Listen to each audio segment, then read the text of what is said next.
Mary Jane Bailey.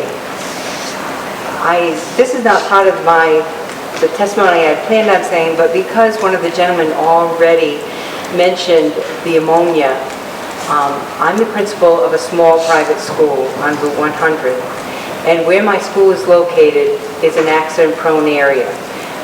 We've even had our power shut off during the day so a telephone pole could be replaced. If you went by our property, you'd see a tree that's half dead and askew from being hit.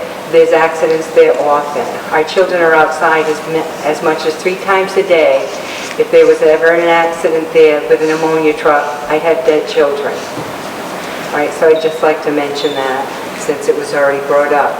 But I have a packet that I'm going to leave for you, and it has Invenergy's application listing the pollutants that this proposed power plant will spew into the air should it be built. And attached to this list, there are several articles from groups like the EPA, the World Health Organization, and the American Cancer Society, stating the negative effects of these pollutants such as cancer, acid rain, and climate change. All right, to facilitate your reading of this packet, I have color-coded a number of the chemicals that will be admitted as follows. There's a red dot that indicates a carcinogen also found in cigarette smoke. A blue check mark indicates a substance causing acid rain. A yellow square indicates a volatile organic compound. And a black X indicates poisonous carbon monoxide.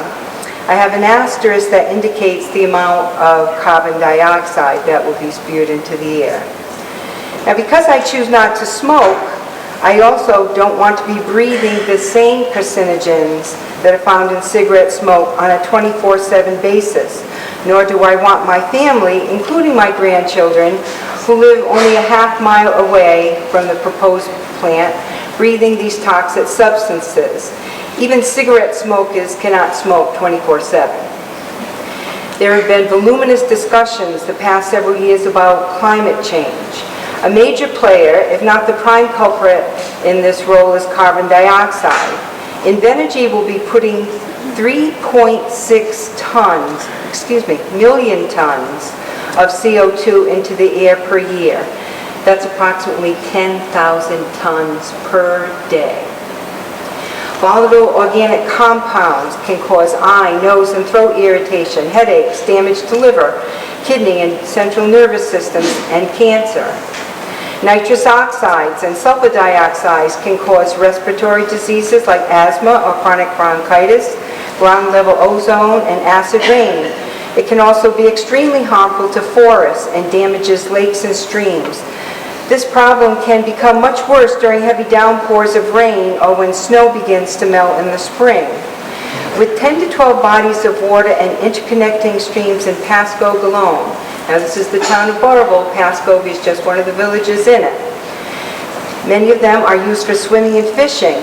Why would anyone want to put them and those who use them in danger? And it's also been mentioned, I didn't put that in here, how we do have state parks and Boy Scout camps, other things like that in the same area that would be affected.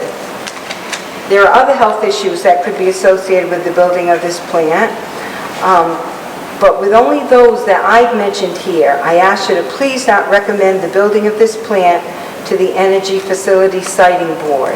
And as I said, in this packet are all the articles from major health organizations that I've mentioned so that it's all documented.